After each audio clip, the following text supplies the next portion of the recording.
As the corporate sector evolves, Burka Africa remains committed to cultivating world-class thought leaders and providing innovative, human-centered solutions that shape a prosperous future for African governments and businesses.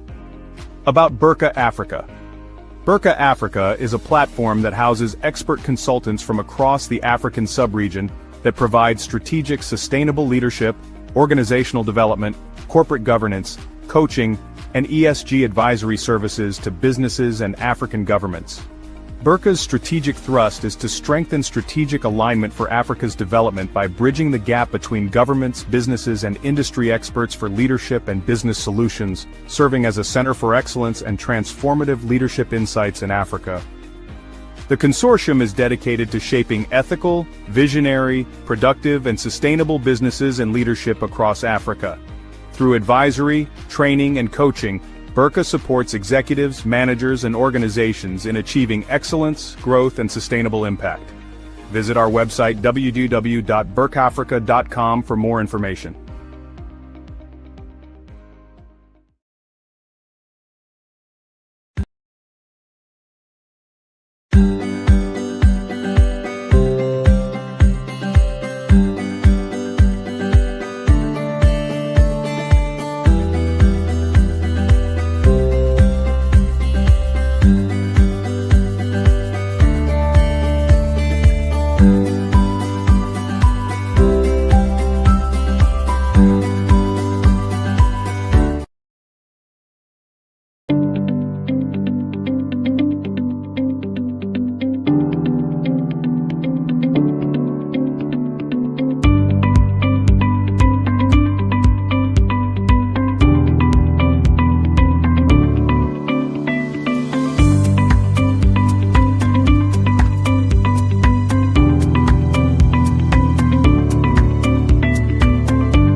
Good morning, good afternoon, good evening to everyone, depending on where you are joining us from. You're all welcome. My name is Pearl, and I'm truly honored to be your moderator for today. So I'm an HR and admin professional. I'm also a public speaker, and I'm the founder of Empower Her Foundation. It's a platform that seeks to empower young women to be confident, right? So it's truly a pleasure to welcome you all to the African Youth Leadership Webinar Series today. It's proudly organized by Burka Africa, that's Africa's Growth Partners. Today's discussion focuses on an important and timely topic. The topic is youth participation in governance and civic engagement. Now, young people are often described as tomorrow's leaders or leaders for tomorrow. But let's be honest. Now, as young leaders, our voices are also very, very important. Our ideas also shapes the future, also shapes policies, or also helps in bringing out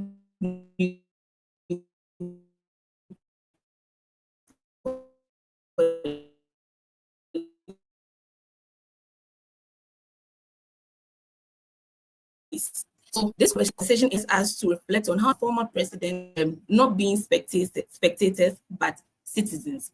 So we are going to start. I'm going to start by introducing our speakers.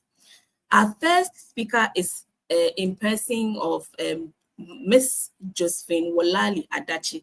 Now, Miss Josephine is a dynamic youth leader, gender advocate, and then a public speaker advancing democratic governance and inclusive leadership across Africa. Now, Josephine holds a first-class degree in communication studies and is currently pursuing a master's in youth development and leadership at the University of Ghana. She serves as the Gender Director of Africa Youth Forum International and is also the founder of the Josephine Walali Adachi Initiative, where she equips young women with leadership, confidence, and public speaking skills. She has represented African youth at several high-level platforms, including the African Union High-Level Dialogue and Pan-African Parliament consultations on gender equality. Please join me in welcoming Ms. Josephine Walali Adachi. Hi, Ms. Josephine. Hi, Pearl. You are welcome. Morning and greetings to you. Hello. Yes, can you hear me? Thank you. Yeah, we can hear you. Thank you so much Yeah. for joining us. Thank you for the opportunity and greetings to all your viewers and listeners joining us today for such an all important discussion. I can't wait to delve into it and just go ahead and just go into it. So, thank you so much once again.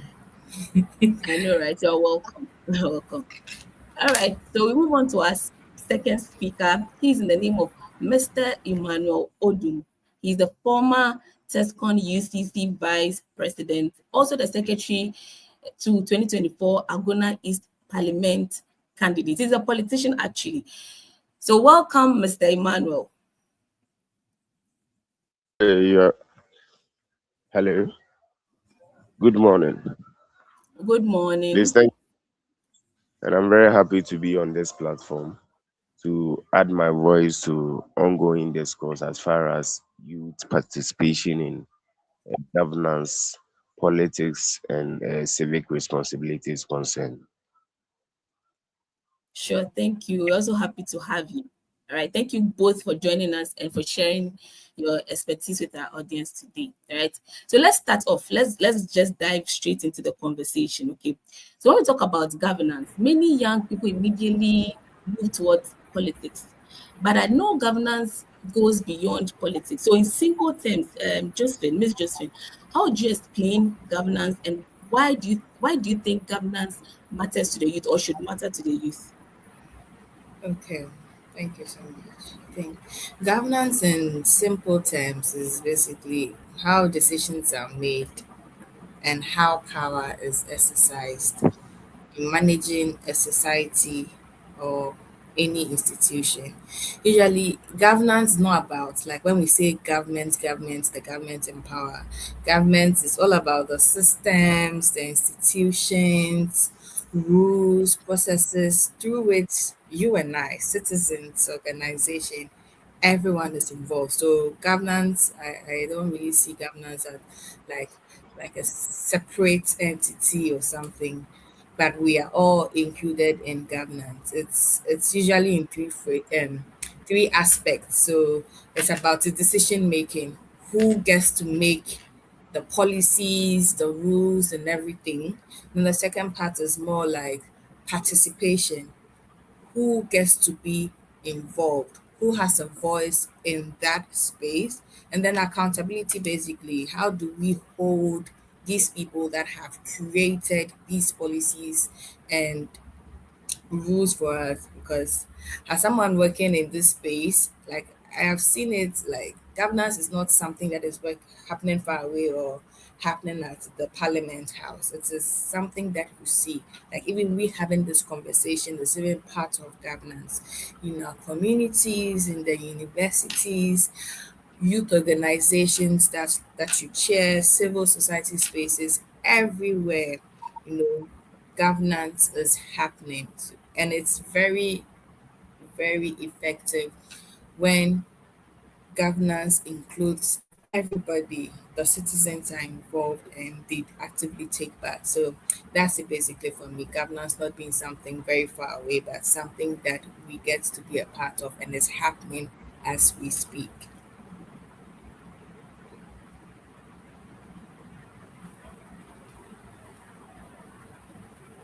Hello?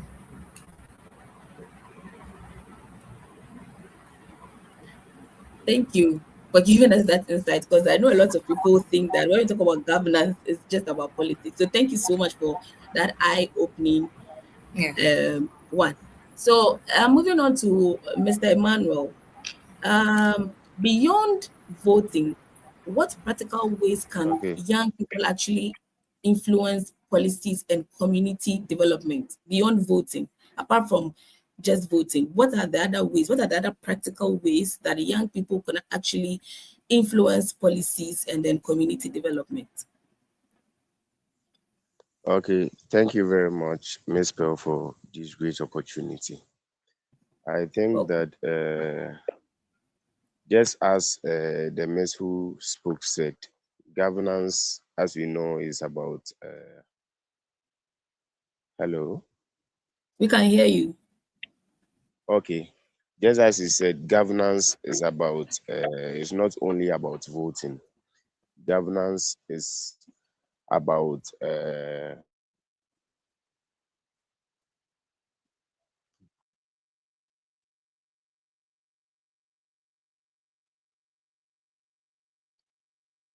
Hello, Emmanuel. Emmanuel.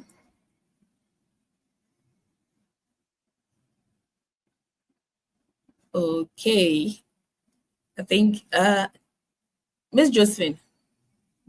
Yes. I think Emmanuel is having a please slight can you hear challenge. me? Oh, okay. Okay. All right. We can hear you. We can hear you now. Thank you very much. Please can you hear me now? Yes, Emmanuel, we can hear you. You can go ahead. Okay. Thank you very much. So please your question again, can you repeat it for me? Okay. So I was asking that beyond voting, okay, what are the other practical ways young people can actually influence policies and community development? Oh, okay. So just as the Ms. who just spoke said, governance is about making informed decision and actually exercising power in a given society. And when we talk about governance or one way or the other politics, a lot of people uh, focus on the voting aspect of it, of which I think that so adding your voice to ongoing discourses in the community, which seeks to bring the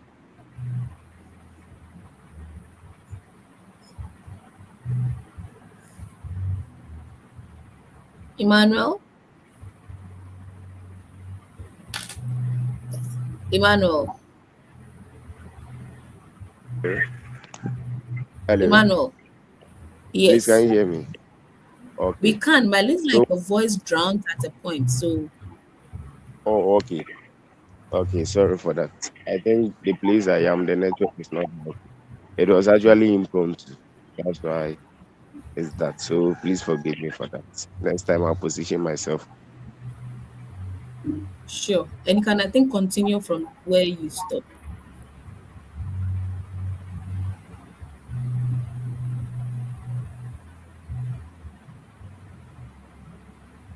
Emmanuel.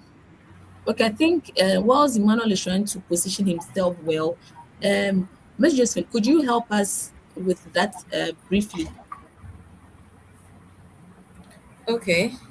So you were asking if voting was is the only Beyond way voting, yeah, yes. beyond. What are the other ways? Yeah.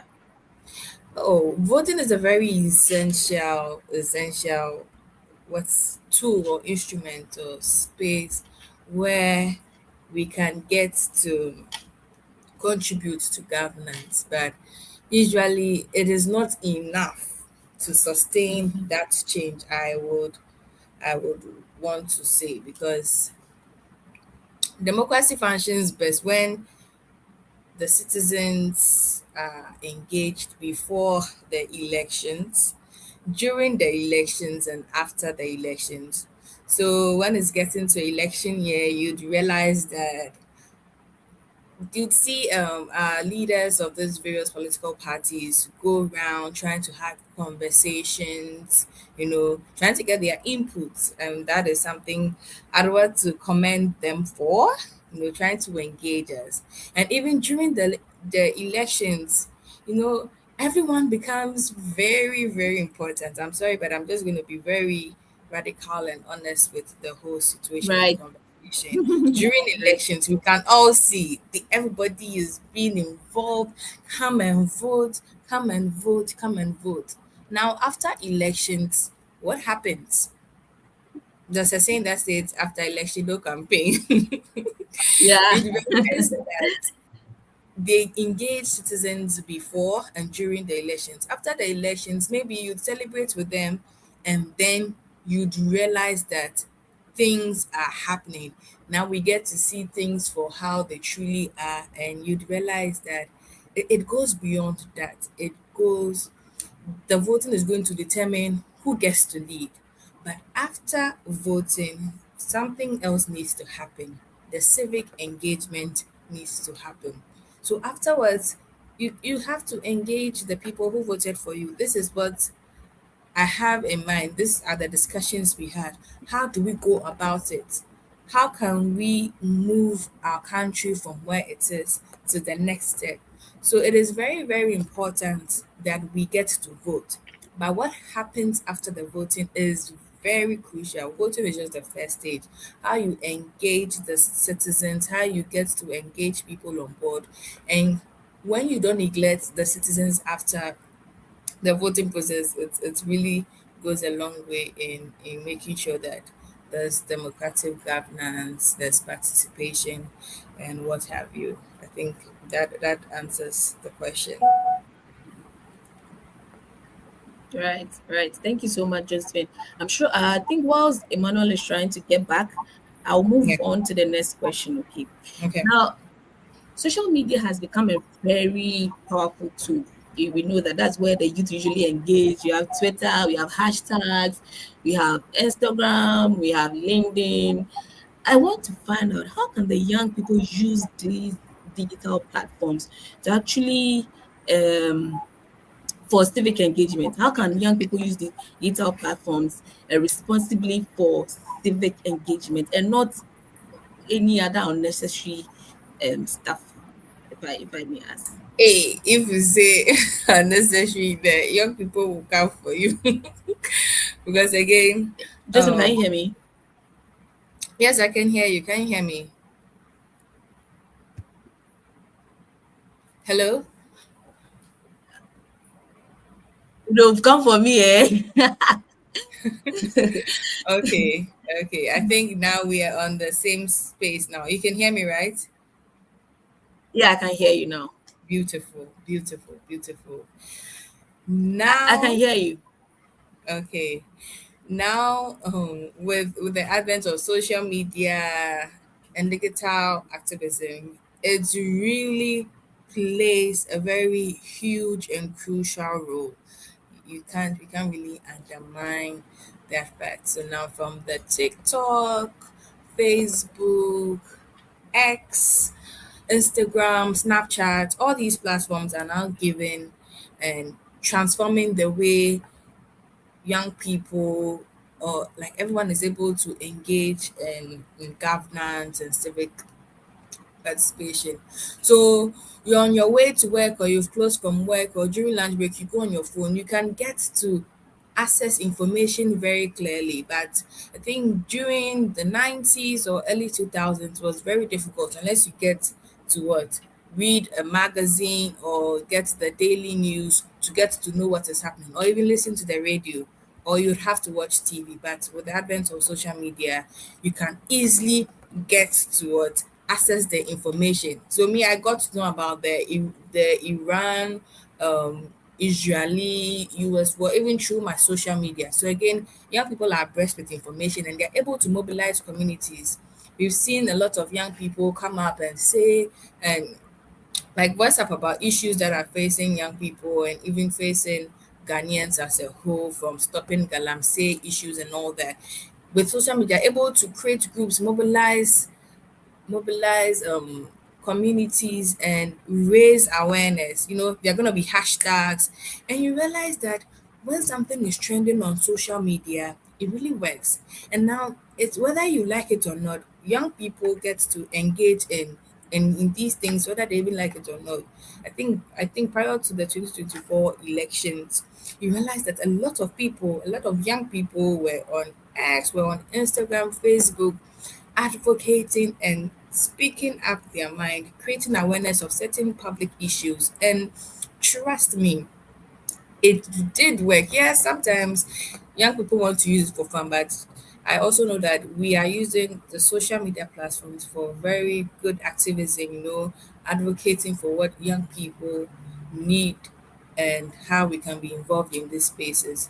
It has a lot of power and responsibility, but again, because of how information really spreads fast, it sometimes leads to misinformation. If someone shares the wrong information and we get to hop on that, it really affects it. So one thing that I would want to say is that even though we are trying to advocate and trying to raise awareness about public issues, we need to first check whether what is really happening is true. If we can compare with other social media platforms, we have a lot of, maybe I wouldn't want to give anybody public, but we have maybe UTV Ghana, we have TV3, we have GH1. So if you see a news info on GH1's social media platform, you can just quickly check with other social media, their other counterparts, to see if indeed what they are saying is true, or try to fact check to know if what they are saying is true before you can go, because we realize some of them will give very catchy headlines, and before you go.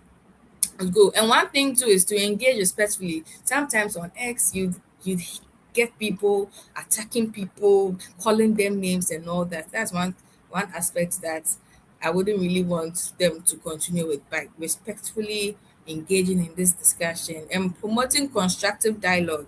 Again, focusing on the solutions. Sometimes they'll say, this is what this is doing, this is what this person is doing, this is what this president is doing, and never giving solutions.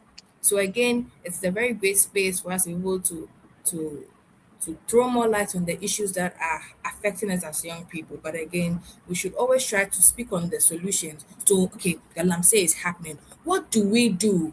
What do we do to make sure that this situation doesn't happen again? Instead of just finger pointing, this, that. And I think it's a great way to go if we're able to effectively use our social media platforms. That's really great. The whole banter, I like that part, replying and then all those. It's easy.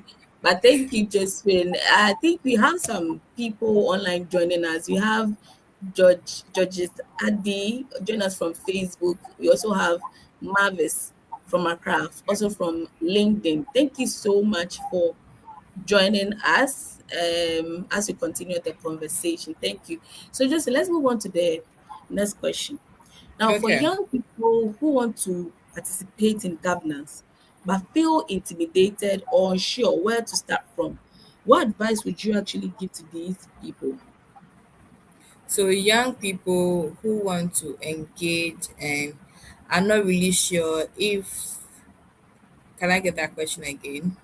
Oh, okay. So yes, so for young people who want to actually participate actively in governance, but they feel a bit intimidated or they are unsure of where to start from, what would be your advice for such people? Okay. I think I found myself in such a situation about three weeks ago. Is it 3 or 2 weeks ago? Where I was in Kenya for a continental validation workshop, and I was in a room full of professors, doctors, ministers of education. Like I just looked around and realized I was the only young person in that room.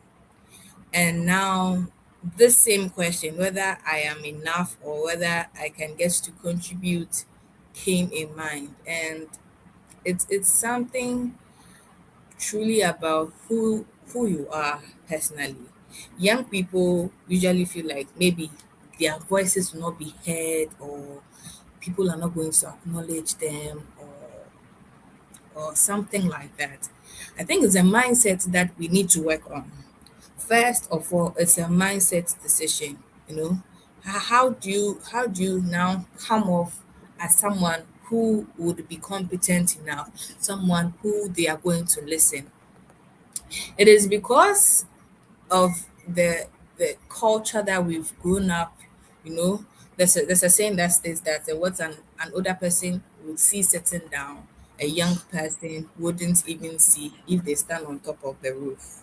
You know, Yeah. some of this mindset have changed, have kind of shaping it, and there's nothing wrong with it. But moving forward, as young people, we need to know that you have to build yourself.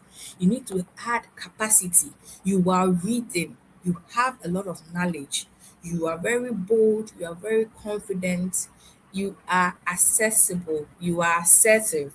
You know, sometimes when young people are put in the room, they feel like they are supposed to challenge the older people. You are not there to challenge them.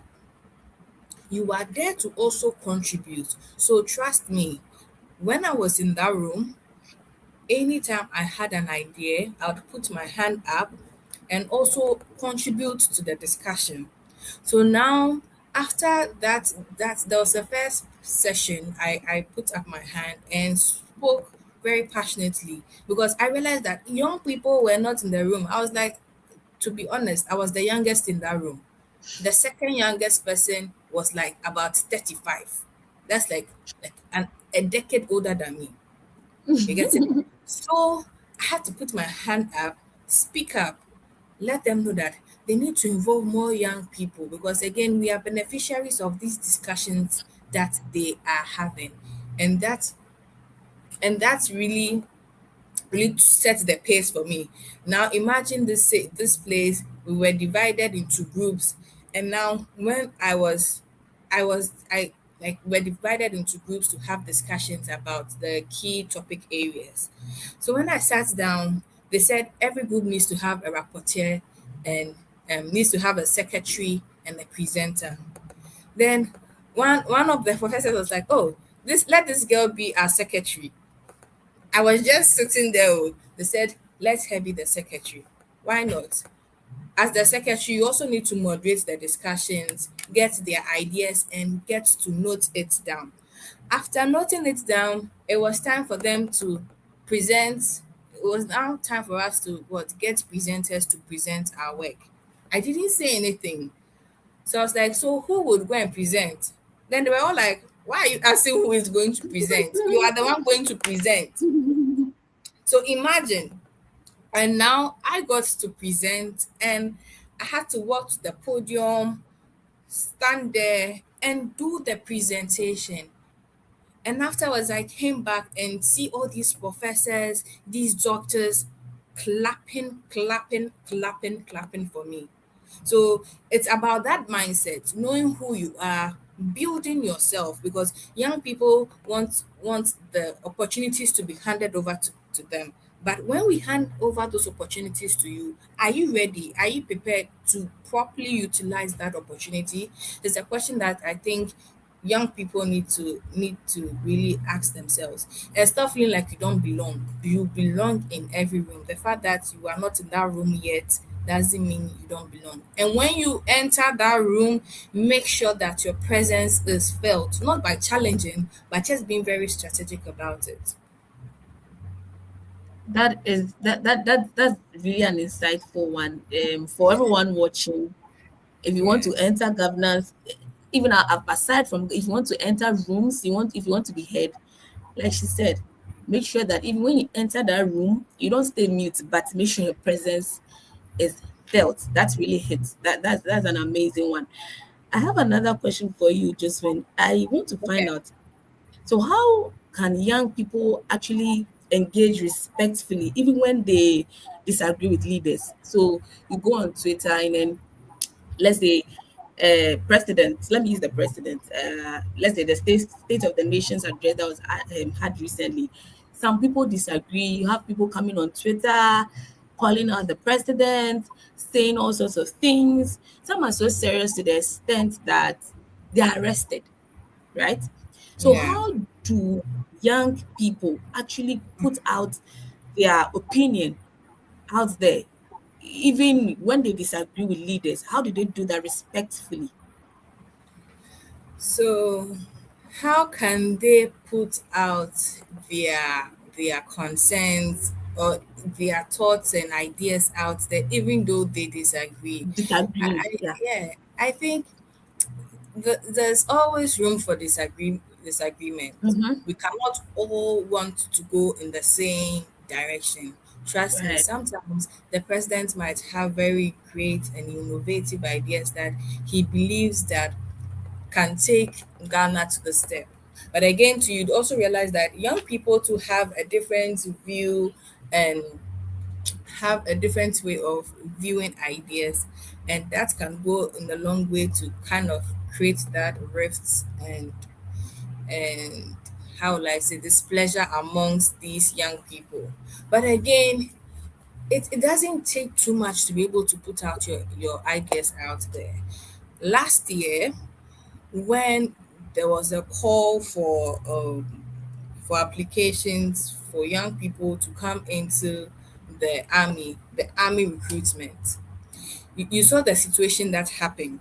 Right. Honestly, I wasn't very happy at all. I was very sad. And the fact that the 6 people that died were all females broke my heart. How could I have expressed my displeasure? Mm-hmm. I went to my socials and wrote.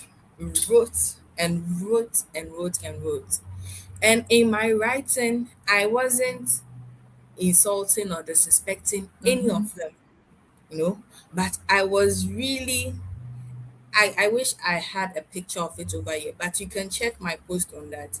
It was a call to action. So I now had to reach out and call out on our leaders, our presidents, the leadership of the Ghana Armed Forces, the recruitment, the Elwa Sports Stadium, and even young people as well. What are they doing to address such situations? Why is it that young people want to serve our country? Because we are serving our country. This is we putting our lives on the ground to serve Mother Ghana in these spaces. Young women coming up front saying, I want to serve.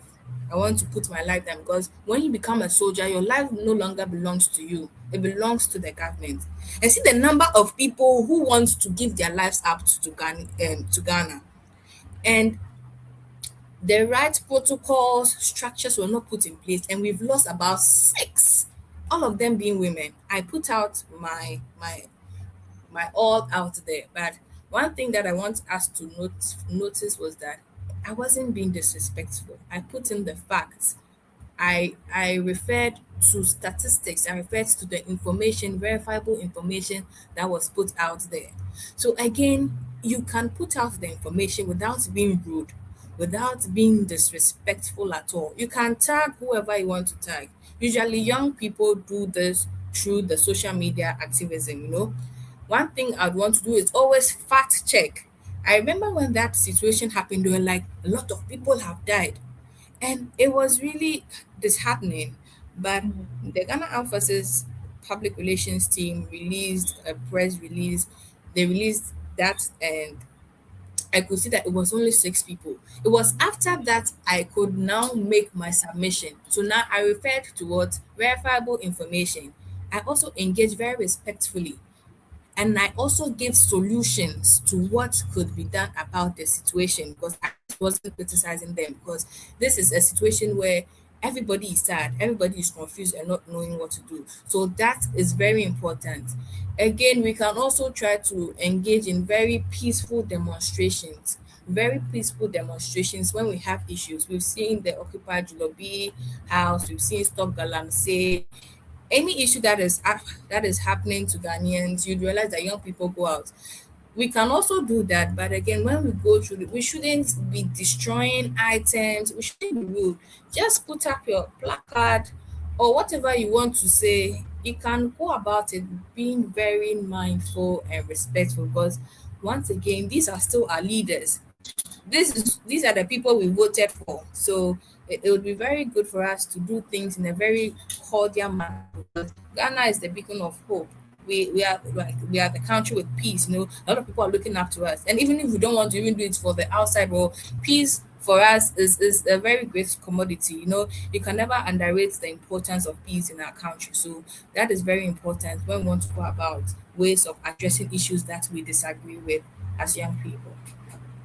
Thank you so much. I really like this input. I mean, that is very true, because sometimes I go onto my socials, like you said, with that issue.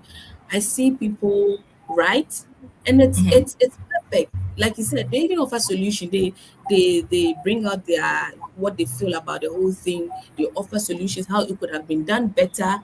But then you see someone else's own too, and it's full of insults, no solutions, You nothing, know, you know. calling out the IGP and even tagging them. I'm like, the audacity.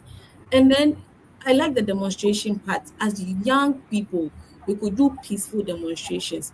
On the cards, don't write very vulgar things, destroying things, using all sorts of words. It doesn't even put whatever, even if your intentions are clear, it doesn't even make it any better. So I really, really, really like that. So if you're all listening and watching, when you are putting out something, an opinion out there, make sure that you read it twice, read it all 3 times, and then make sure that it's not offending anyone. Thank you so much, Justin. I really, really like that. So let's move Thank on to the next question. Let's move on to the next Okay. question. I want to find out, many young people feel their voices are not heard in decision making spaces. Why do you think this happens? I don't know. A lot of people feel that their decisions are not taken into consideration. Why do you think people feel this type of way, especially the young people? This thing, we not feeling like our voices are being heard. Yeah. It's it's very true. It's very true. I think there are quite a number of reasons why we feel like our voices are not being heard. There's a very huge gap. There's a very huge gap between young people and these spaces where decisions are being made. I think the first thing that I would want to highlight on is on the structural barriers. In Ghana, if you want to be an MP or even run for presidency, I think there's an age quota. I beg to be corrected, but I know for parliamentary you have to be in your 40s or so before you can even get to run for presidency. For MP, I'm yet to check that, but again, you'd realize that the political systems, these structures that are put in place, gets to favor older candidates, because you would have to pay even your filing fees about 100,000 Ghana cedis. As a young person who wants to contribute, do you have 100,000 Ghana cedis? The party structures, and there are people that have been there, and Ejumeso sort of the Ejumeso syndrome, people who were there when they built these situations, when they built the parties, when they built these structures, and their age eligibility rules. So those structures alone are deterring young people from even being in the space. And if you are not in the space, your voice is not being heard. Another one is a perception barrier. As I said earlier, young people, they are viewed as inexperienced. They'll be like, when were you even born? Where were you? They say what? 1982 Ecom. They said there was one famine that happened in the 1990s. Where were you? Were you born? What are you coming to say? That kind of perception that categorizes young people as having the inexperience rather than we being innovative and problem solvers. Yes, you might not have that experience, but one thing young people have is the ability to think outside the box. One of my professors, Professor Hito, he's going to say, there's no box. Why? Like, think as wide as you can. And young people have that ability. We are able to think as wide as we can. So instead of looking at the point of experience, we can also look at young people as innovators.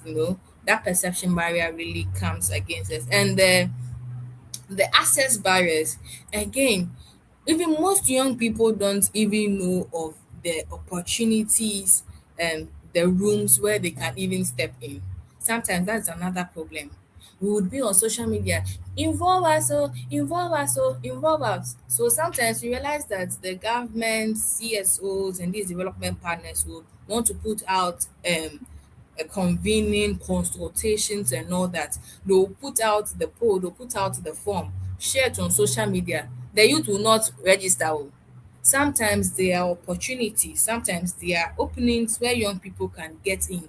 But usually we are usually focused on we don't focus on those areas, and sometimes that comes and forms a barrier. But again, aside all these barriers, the good news is that we are seeing some change. We now have a lot of youth councils, digital civic movements, and there's a lot of youth parliaments as well that are stemming up, and that is now what churning up that desire. And again, too, we have a lot of international youth forums, a lot of youth forums that are coming up that are trying to change all these narratives, and it is opening doors. From my own experience, I've worked with a lot of youth platforms across Africa, and when you give young people the space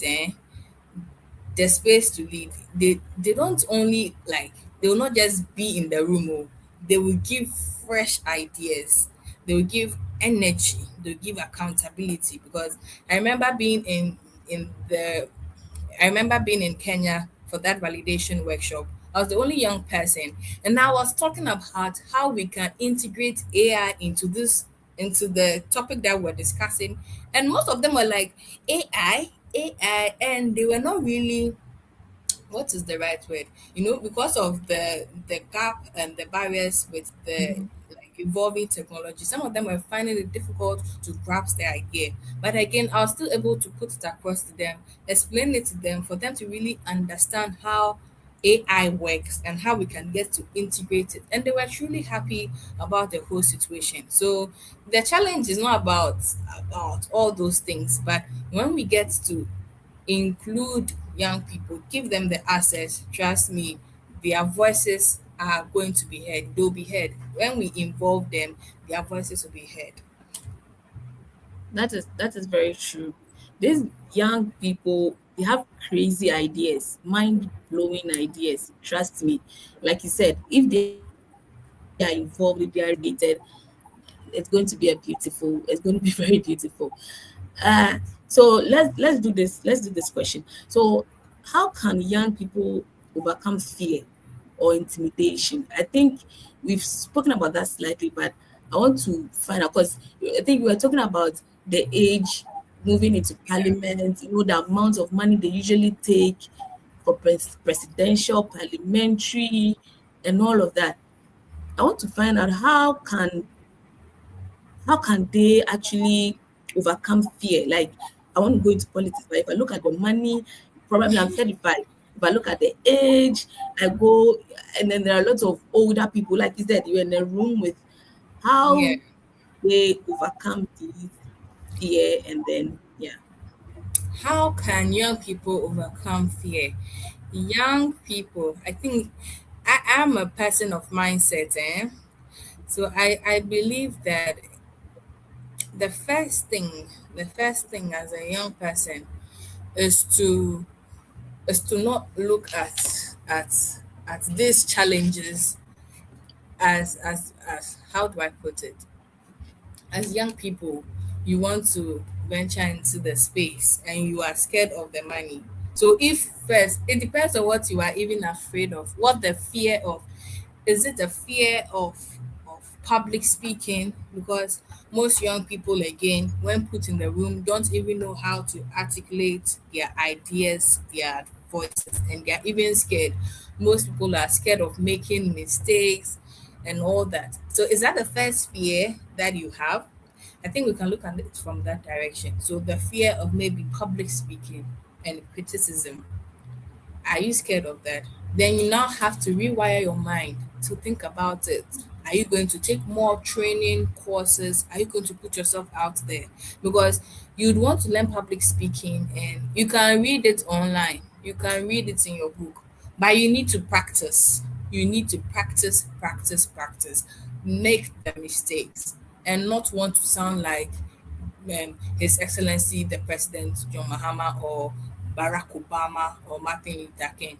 You are you, and you're going to have your unique way of doing things. So put yourself out there and be ready to make the mistake. So is it the fear of finances?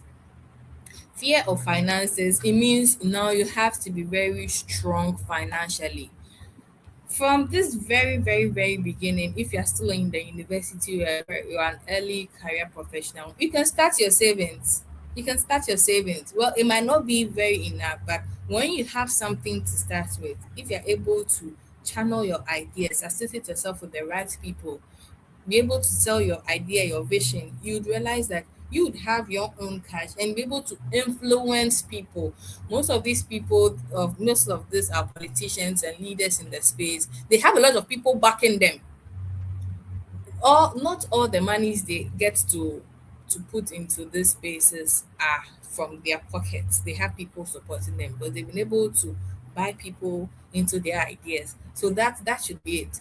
And again, to what are you scared of, or is it the security aspect? I would really want to know what young people are scared of. But again, young people feel like they might be in the space and not truly get to where they want to get to. Maybe young people would want to be president one day, but they are thinking, is it really possible?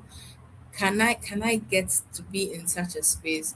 I think it's about not necessarily being president, but making the change wherever you are. You are in school, you are in class, there are things happening.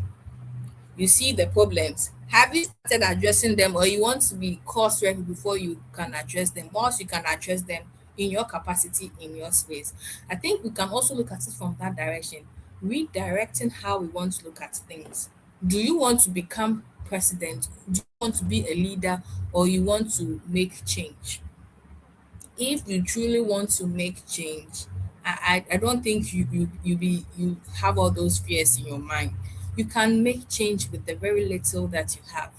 But I still don't deny the fact, or I wouldn't want to look down upon the fact that yes, you still want to be in that position, in that limelight to do it. That is also very fine. See, you can even be UN General Secretary, and it is possible. But take out the mindset of fear and see it as an opportunity rather.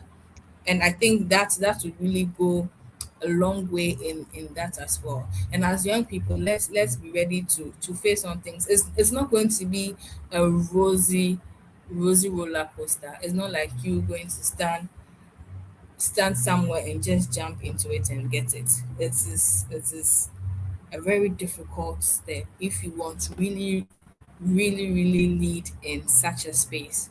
And again, rewire how you want to see it. If you want to make impact, you can get up one day, organize the young people in your community, the silt, the gutters, clean the environment. You realize drivers are not following the strict rules, liaise with the police. You always realize that at vantage points, there are police people over there, liaise with the people. See, if young people we want to create change, we can truly create the change that we want to see. You saw how the Jersey craze wahala happened just this few days getting to Mm-hmm. Independence Day. I was Mm-hmm. very, very, very, very happy. Hey, Ghanaian youth are patriotic, Papa. When someone says Ghanaians don't love or young people don't love Ghana, I would really beg to differ. I was really, really happy, and I'm very, very happy about the situation. So, what is the next step? That kind of energy can now be channeled into making sure that spaces are being handled the way that we're supposed to be. You don't only be patriotic by wearing the jersey. You can do more. You can do more. We can applaud them for that. I applaud everyone, but there's more to do than wearing these jerseys and showing the patriotism. Let us go on the ground. Let us do the work. If indeed in the next 10 years, when Ghana is what, 79, we want to hit our chest and also say that we contributed. Kwame Nkrumah has come to do his own. Our founding leaders have come to do their own. What about you and I? What are we doing? Are we wearing jerseys alone or we are doing the work? I think when we look at it from that angle, things will be better. And that fear wouldn't even be in your mind. I don't believe in anything being fear. It's about you looking at it from different angles.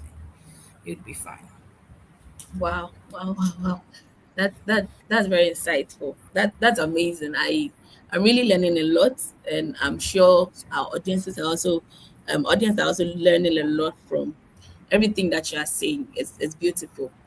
Right. So before we move on, I would like to briefly announce an important upcoming initiative from Beck Africa. Now, on the 25th April 2026, we'll be hosting the African Youth Leadership and Development Program Conference, a one-day leadership and employability conference themed beyond degrees, hard skills, soft skills, enterprise, and ethical leadership for Africa's future. Now, the conference is designed to address a key challenge facing many young graduates across Africa. While academic qualification remain important, today's labor market increasingly demands practical skills, entrepreneurial thinking, strong leadership capacity, and ethical decision making. This conference will therefore bring together students, young professionals, entrepreneurs, and industry leaders to discuss practical strategies for building relevant hard skills, strengthening soft skills, developing enterprise opportunities, and nurturing ethical leadership for sustainable development. Now, participants will also benefit from networking, mentorship, and practical insights from experienced professionals across Africa. We encourage all students, young professionals, and anyone interested in personal growth and leadership development to look out for registration details and take advantage of this opportunity. That now the link will be posted in the comment section. So kindly go to the comment section, click on the link, and then register. It's very, very, very, very important. Now, just when I'm back to you, I think we are almost through. So let's look at our final reflection question. This is our final question. Okay. Now, if every young person listening today could take just one step this year toward civic engagement, what would you encourage them to do? If every young person listening today could take just one step this year toward civic engagement, what would you encourage them to do? Thank you so much. Civic engagement, or trying to engage more in these situations. It is not about being the assemblyman or assemblywoman or being an MP. You don't need to have a role. As long as you are a citizen of Ghana, that in itself is important. And you can take very small intentional actions. You can just take one very simple action. Is maybe to join a community volunteer initiative. We saw I'm yet to hear of them this year, but last year we saw the rise of the bus stop boys, yes, a volunteer initiative where young people get to clean around our environment. They desilt gutters, they burn, like, keeping our environment clean. You can contribute by joining them. It doesn't take much of you. It doesn't take much of you at all. Again, you can participate in policy dialogues or youth forums like the one that our organizers are putting out there. You can register, join in, also contribute. Tell people what you think, because young people have a lot of innovative ideas. Sometimes we think we know it all, but you listen to a young person and you're like, wow, these people are very talented. So you can also join in. You can also support civic education. Most people don't even know about all these things. So a lot of programs that are on that you can support by donating or even volunteering to be part of them.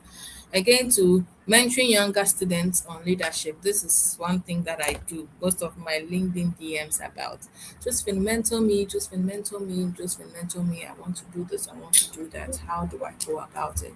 And I try my possible best, in my most possible best, to be able to guide young people on how they can even venture into the space, and even in that process how they can even contribute, because I'm of the view that you don't have to, or you don't need to have a position or title to be a leader or to make change wherever you are.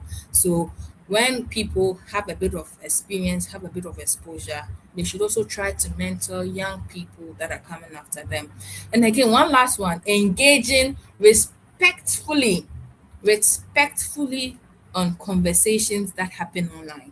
That is one action you can take. So all the people who are on X insulting people, please, this is my advice for you. You can put out all the information. I myself, when issues happen, I also contribute, that also talk about these issues, but it is the angle and manner in which you are able to put out your thought idea. It can make or break it. So now you put out such a very great solution to an idea, but your manner disrespectfully. So now even people will not even look at the solution. They'll be like, you see how you disrespectfully said it. See how you did, and and now it changes the focus from even looking at the solution that you were even trying to put out across. So that is very, very, very key and important to my heart. Young people have very great ideas, but sometimes the manner in which we do it is sometimes takes out or takes away the beauty of the suggestions that we have. So you can volunteer, please volunteer, participate in youth forums, support civic education programs, mentor young people, and engage respectfully. Choose one of them and just do it. Imagine all these young people in Ghana doing one of these things. Ghana is going to make it, and we can all be civic, like we can all be engaging in this civic engagement and all that, and we'll be just fine. We'll be just fine. Thank you very much. That brings us to the close of what has been a truly enriching and thought-provoking session. I wish we could go on and on and on and on, but unfortunately, we had to end it here. And I'd like to extend a heartfelt thank you to our exceptional speakers. We have Josephine, and then we have Emmanuel, who had a bit of a network challenge, for sharing their valuable insights on youth leadership and then civic responsibility. Now, the importance of active participation in governance. I've learned a lot. One thing I've learned is that as a young person coming up, no matter how livid you are about a situation or about what is going on in the country, breathe in, breathe out, read whatever you are going to post, and make sure that it's bringing out solution and not being vulgar or offensive. Also, if you want to make change, you could go on very peaceful demonstrations. If you want to enter into governance, you need to build yourself. You need to enter rooms, make sure you are ahead. You need to come out. Ms. Josephine also talked about mentorship. You can also guide someone. It was a whole lot. It was packed. Thank you so much. Thank you. And to our audience, thank you for joining the African Youth Leadership webinar series. We truly hope today's session has inspired you to engage more actively in shaping the future of your communities. Don't be spectators, be citizens. Don't fold your arms and watch. Also, make sure you are participating positively. And to learn more about Becca Africa and the future events, please visit www.beccaafrica.com. You can also reach out via WhatsApp at +233 5532000484, +233 55320484, and follow Becca Africa across all social media platforms. Thank you all for being part of this important conversation. My name is Goya again. It has been a pleasure moderating today's session. Thank you all and have a wonderful day. Thank you very much. As the corporate sector evolves, Burka Africa remains committed to cultivating world-class thought leaders and providing innovative, human-centered solutions that shape a prosperous future for African governments and businesses. About Burka Africa. Burka Africa is a platform that houses expert consultants from across the African sub-region that provide strategic sustainable leadership, organizational development, corporate governance, coaching, and ESG advisory services to businesses and African governments. Burka's strategic thrust is to strengthen strategic alignment for Africa's development by bridging the gap between governments, businesses, and industry experts for leadership and business solutions, serving as a center for excellence and transformative leadership insights in Africa. The consortium is dedicated to shaping ethical, visionary, productive, and sustainable businesses and leadership across Africa. Through advisory, training, and coaching, Burka supports executives, managers, and organizations in achieving excellence, growth, and sustainable impact. Visit our website www.burkafrica.com for more information.